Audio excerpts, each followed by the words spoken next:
Assalamu alaikum wa rahmatullahi wa barakatuh, my dear students. It's me again, Dr. Ibrahim Elshinnawy, welcoming you in our 11th lecture. I have just finished recording the 10th lecture, and it was about My Last Duchess by Browning. I'm quite interested actually in continuing the poem again, just to give you give you an idea about what happened to our poor Duchess that married to someone who did not appreciate her innocence and her kindness and her simplicity. Okay, so let's now start this. This is, as I said, that a continuation of what we started last lecture in lecture number 10. So now we will have explanation to the poem itself, part by part or stanza by stanza. So that is My Last Duchess. Until look at her. So please, again, every lecture I ask you, when you start reading the explanation or the paraphrasing of the poem, it's better to have in front of you the text itself. So please print out the text now and put it in front of you, read the explanation, and then go back to the poem itself to see the explanation to each side. So the explanation in this part, from the very beginning of the poem, that is My Last Duchess, the first line till line that ends with look at her. So please look at the text itself and then look at the explanation. So he said, that is my last Duchess, look at her. The messenger of a neighboring count has come to the Duke of Freira, and this is what we said, that the messenger of a neighboring count has come to the Duke of Freira. Why he came to the Duke of Freira? The Duke of Freira is a widower. A widower is the one whose wife died. His last Duchess died recently, and he intends to marry the daughter of the Count. So he intends to marry the daughter of the Count after the death of his last Duchess. The Duke shows to the messenger the portrait of the last Duchess painted on the wall. The picture has been well done, that it appears lifelike and realistic. So whenever anyone looks at the portrait, he feels that it is lifelike and realistic, which means it is quite real. You have the portrait is full of life, lifelike and realistic. It looks a living, breathing reality, which means that it was talentedly portrayed by Bandalov. So it looks a living, breathing reality. The Duke is proud of it. He is not proud of his wife, but he is proud of the portrait and considers it a remarkable piece of art. Remarkable piece of art. He proudly tells the messenger that the picture is the work of the famous painter Fra Bandalov. Okay, so he tells him proudly that it was the painter Fra Bandalov who made that paint. Okay, so Fra Bandalov is the painter or the artist who painted it, who made it. Now, if we move to the next part, the line is starting with I said, Fra Bandalov. To turn and ask this. So I said, Fra Bandalov, to turn and ask this. The Duke shows the portrait of his last Duchess to the messenger, who has come with an offer of marriage on behalf of the daughter of a neighboring count. He would expect the daughter of his master, the Count, if she becomes his wife, to concentrate all his attention on himself. So now he not randomly or arbitrarily or undeliberately trying to tell him what happened to his late wife or his late duchess, but he's trying to give the messenger a message that if I am married to the daughter of your count, she needs to avoid all the mistakes that the previous wife did, or the late duchess did. So she needs to concentrate more on me and not to do the same, not to fall in the same mistakes that the previous wife did. So how would expect the daughter of his master, the count, if she becomes his wife, to concentrate all his attention on himself? The messenger was the first person to turn to him inquiringly. He would satisfy his curiosity. He himself would explain to him, the messenger, the cause of that deep, serious expression. So when he found the messenger in his looks inquiring and wants to know something, he started to tell him something just to satisfy his curiosity. Okay, sir, it was not until that line that ends with that spot of joy. In the portrait, the Duchess is shown to have a faint blush on her cheeks. The Duke explains to the messenger how that slight flush of joy came to her cheeks. It was caused merely by the pleasure she derived from the presence of her husband. As a matter of fact, she had a childish heart and was easily moved even by little acts of courtesy. The Duchess, as a matter of fact, had a simple, innocent nature, ready to appreciate even little acts of courtesy, and was easily pleased by a trifle.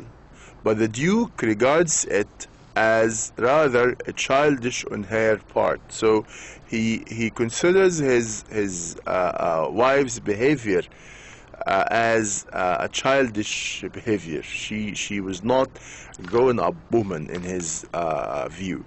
Rather, in his opinion, she lagged in dignity.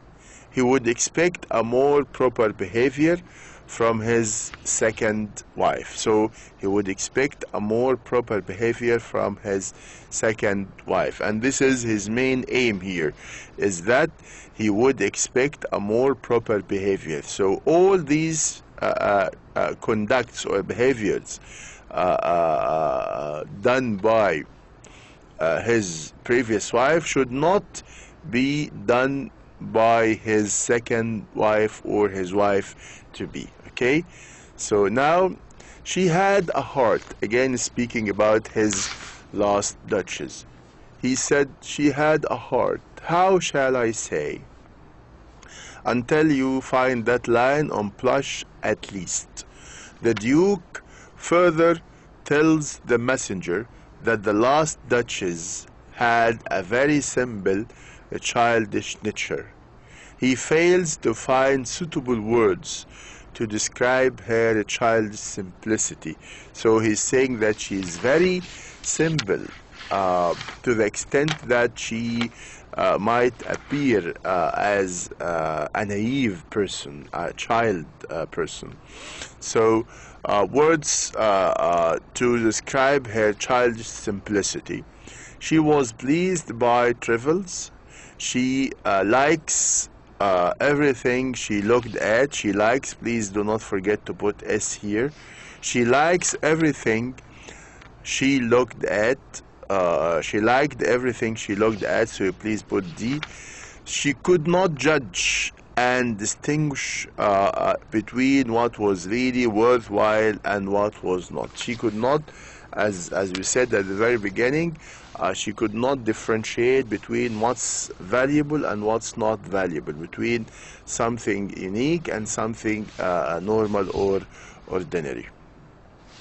She had, and this is what he is saying now, she had no discrimination. She cannot differentiate. She cannot make any differences. She had not discrimination. She had no discrimination or sense of right and wrong.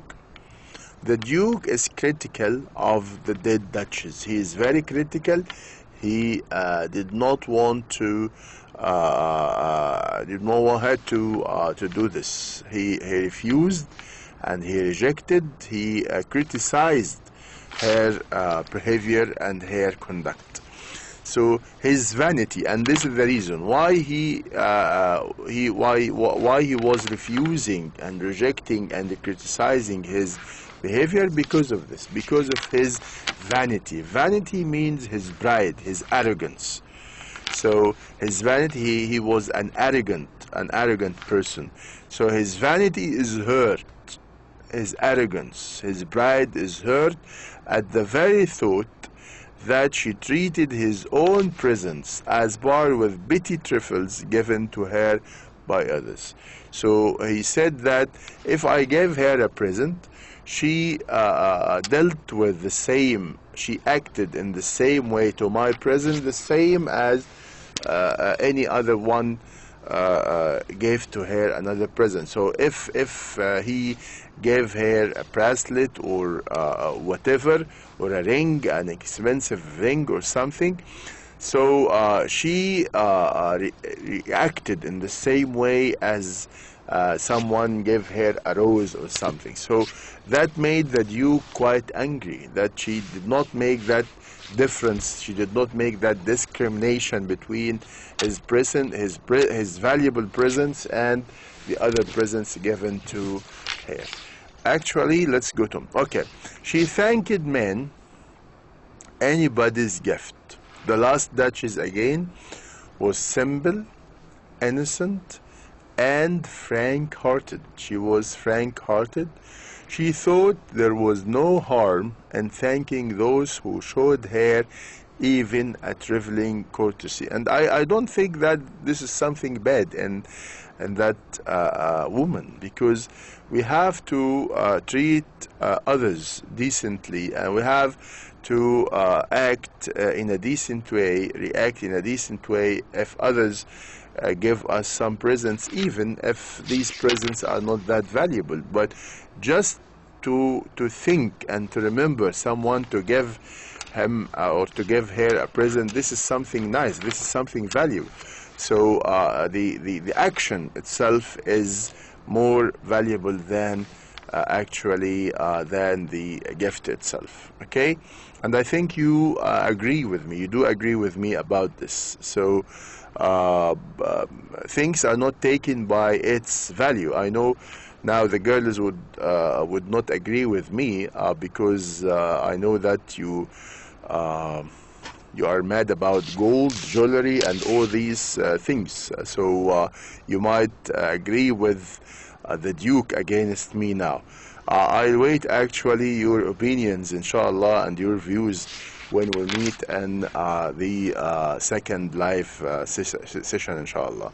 So she thought there was no harm in thanking those who showed her even a trifling courtesy.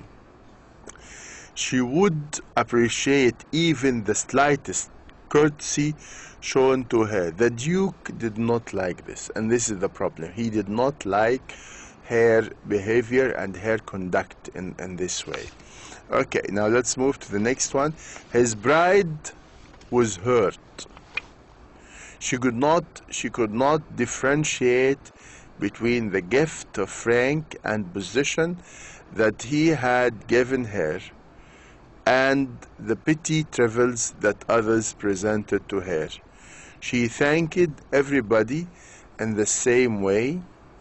The Duke is critical of the conduct of his last Duchess and considers it unbecoming, and frivolous.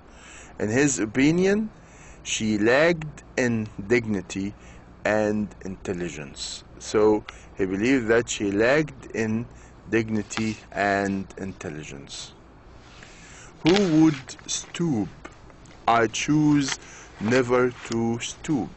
The Duke tells the messenger that his last duchess had the childish habit of thanking everybody.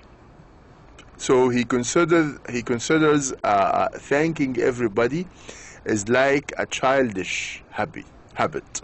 There was no harm in thanking others as such, but she failed to distinguish between the valuable gifts given to her by him and the ordinary acts of courtesy done by others. And you'll find that some ideas actually are repeated, and this is good for you just to remember well what happened in the poem. Okay, the Duke further says that he did not try to correct her. He did not do this. He did not say, please do not do this or do this.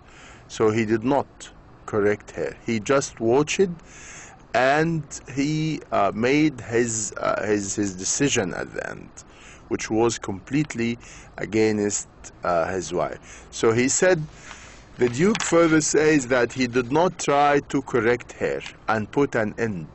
He put an end to her foolishness in thanking everybody, because he thought it hurts him to take note of her childish conduct. So we said, as it said, that he put an end to her foolishness. So he did not like this, and he considered that thanking other people is the same way as she thanked him, accepting the presence of some ordinary people and reacting the same way as she's reacting to his presence. He considers this as a kind of foolishness.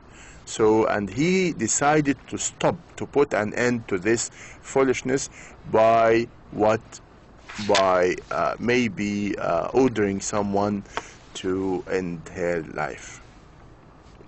So the speech clearly reveals that the Duke is a proud and conceited person. Conceited means an arrogant person, someone who is egoistic, someone who feels his ego and something like this. So Duke is a proud and conceited person, an arrogant person. He has false notions of dignity and decorum. Okay.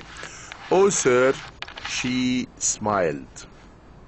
Smiled, stopped together. So read the beginning of the line is, oh, sir, she smiled. And then tell, smiled, stopped together. The Duke tells the messenger that the last duchess did not know how to conduct herself with dignity and decorum as the wife of a man of rank and birth like himself. She had the habit of smiling. She smiled at everybody. Her habit of smiling and thanking for the slight courtesy shown to her increased so much that he would no longer tolerate it. Therefore, he gave orders that her smiling should stop, and all smiling was stopped. How did the smile stop? And this is what we were asking about. How did the smile stop? What were the orders he gave? The poet has left the meaning obscure. So he left the end open to us to think and to guess, but he did not give us a hint, he did not give us a clue that he really ordered someone to end the life of his duchess. So what were the orders he gave? The poet has left the meaning obscure. Okay. I repeat the count your masters in bronze for me. So this is the last stanza. So the Duke now, after speaking about his duchess, now he changes the subject and talks about his intended marriage with the daughter of the count. So now we know that the Duke is intended to have a second marriage after the death of his first wife, the Duchess. So the Duke now changes the subjects and talks about his intended marriage with the daughter of the Count, the master of the messenger. He tells the messenger that the natural generosity of his master is sufficient guarantee that his legitimate expectations for a dowry would be fully satisfied. A suitable dowry will not be denied to him. So he said that he tells the messenger that the natural generosity of his master is sufficient guarantee that his legitimate expectations of a dowry. So he's expecting a big dowry given to him from the count would be fully satisfied. A suitable dowry will not be denied to him.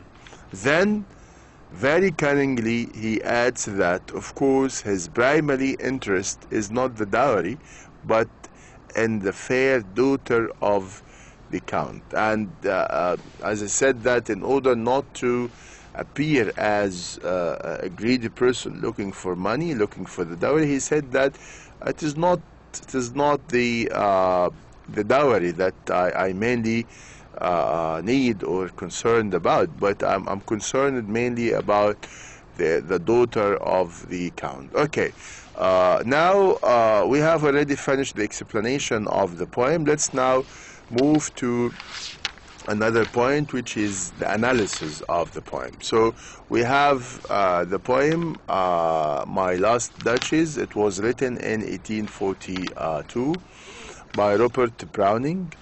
My Last Duchess is the dramatic monologue, and we said that it is a dramatic monologue. Why monologue? Because someone is speaking and someone is listening. You do not have that dialogue. You do not have that conversation between two. So we never heard, as we have read the poem together, we never heard the voice of the other person. The other person is all the time listening, and someone is only speaking. So that's why we call it dramatic monologue. Okay? So as the dramatic monologue of the Duke of Ferrara, who is negotiating his second marriage through an agent of the Count of Tyrol, on the granted staircase of the ducal palace at Ferrara in northern Italy. Executing the elements of a dramatic monologue, the Duke reveals his situation and much more than he intends to the agent and the reader. Okay, there is no that here. He intends to both the agent and the reader. Okay.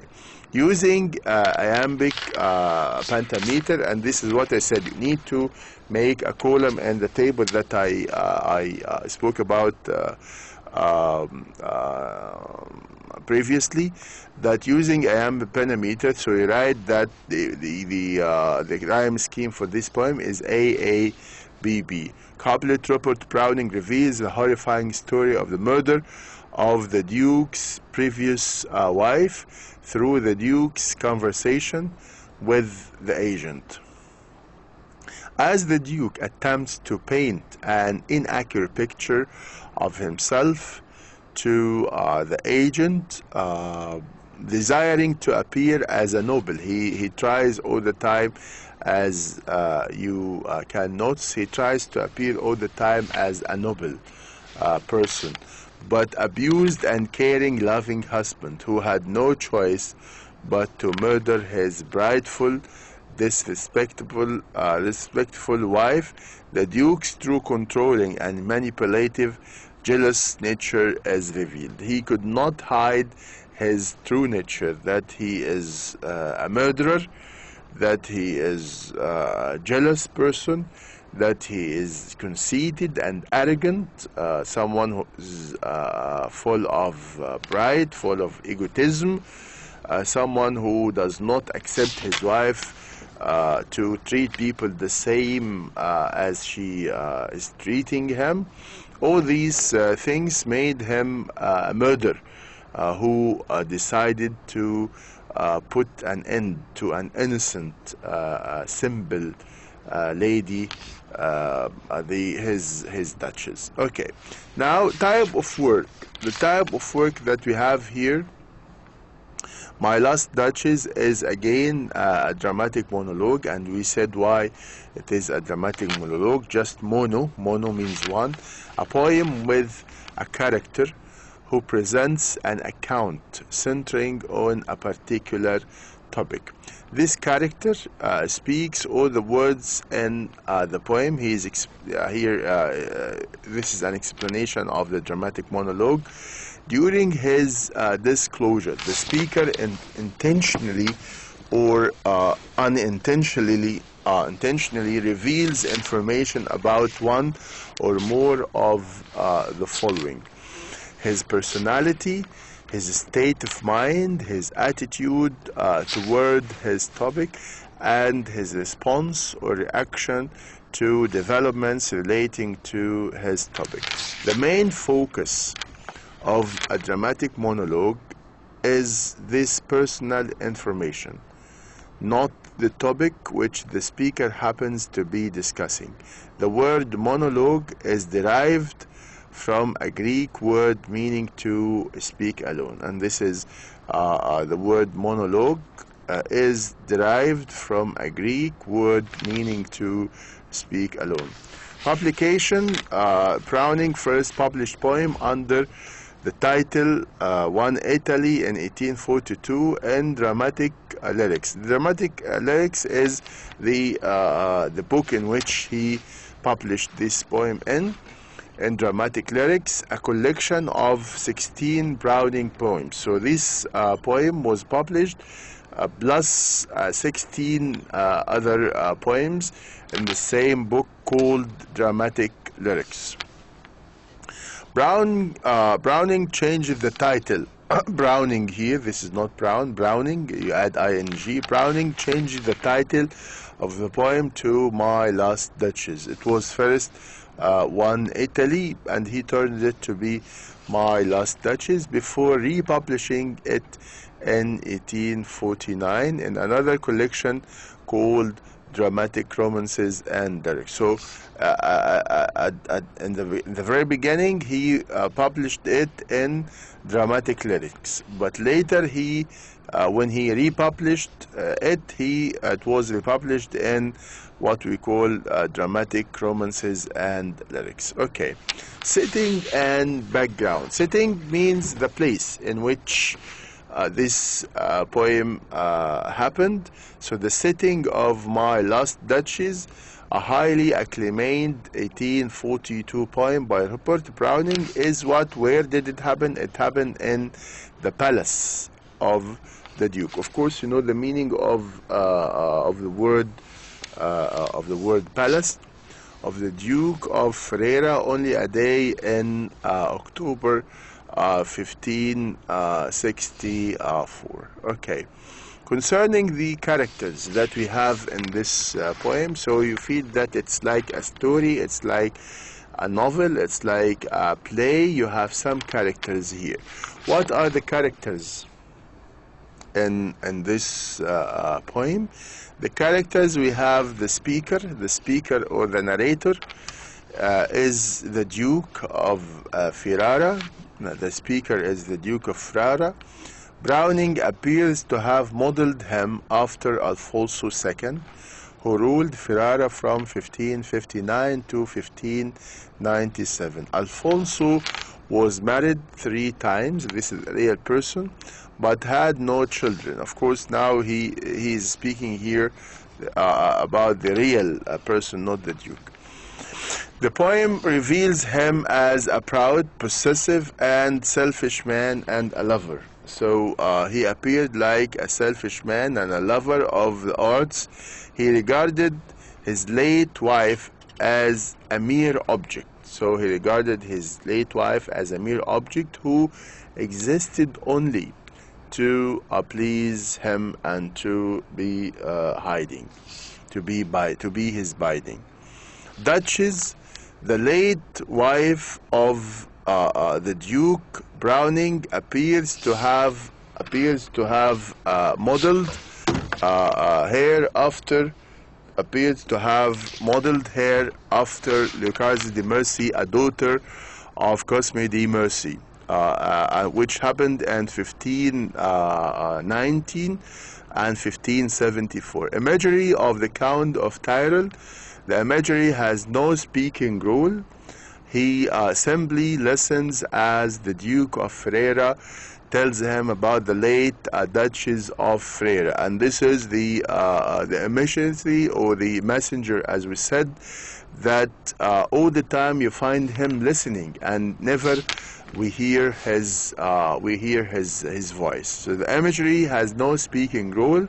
He simply listens as the Duke of Ferrara tells him about the late Duchess of Ferrara. All the time listening and never speaking. So that's why we say it is a monologue and not a dialogue.